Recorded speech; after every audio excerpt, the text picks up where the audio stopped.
ঔষধ বিক্রয় করা, খাদ্যপণ্য নিষিদ্ধ দ্রব্যের মিশ্রণ করা। আমরা ইদানিং দেখতে পারি জিলাপিতে হাইড্রোজ ব্যবহার করা হচ্ছে, যেটা খাদ্যপণ্যের নিষিদ্ধ দ্রব্য হিসেবে বিবেচনা করা হয়।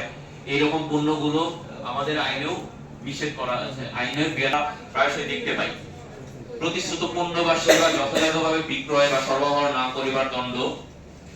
ওজনে যদি কেউ কারচুপি করে থাকে পারি।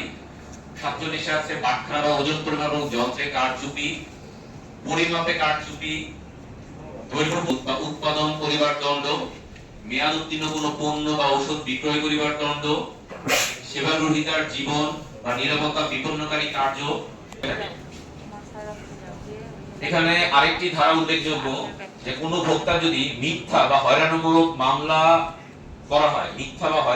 মামলা করা হয় সেই ক্ষেত্রেও ব্যবসায়ী বা সেবা প্রদানকারী তার বিরুদ্ধে ব্যবস্থা গ্রহণ করতে পারবে আমাদের আইনের ধারা 54 অনুসারে।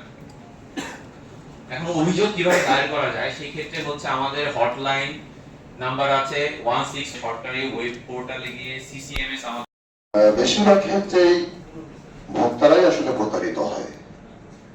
যারা পণ্য সরবরাহ করে তুলনামূলকভাবে লঙ্ঘন এখানে বলা হয়েছে, ভোক্তা অনেক সময় যদি মিথ্যা অভিযোগ করতে পারে, তো বেশিরভাগ ক্ষেত্রে আসলে দেখা যায় কি যে আমরা যদি চিন্তা করি যে কোনো শ্রেণীর মানুষ এরা আসলে সবসময় তাৎক্ষণিক ভাবে এখানে যারা আমরা ভোক্তা আছি, সাধারণ জনগণ আছি, এটা আজকে আমরা মিটিং এর মাধ্যমে প্রচার করতেছি। এটা যদি আরো ব্যাপকভাবে জনসচেতনতা সৃষ্টি করা যায়, মানুষ তারাও যদি বুঝতে পারে যে আসলে পণ্য ক্রয় বিক্রয়ের ক্ষেত্রে এই ধরনের বিভ্রান্ত করার প্রবণতা কমে যাবে, ঠিক একইভাবে ভোক্তারাও সচেতন হবে।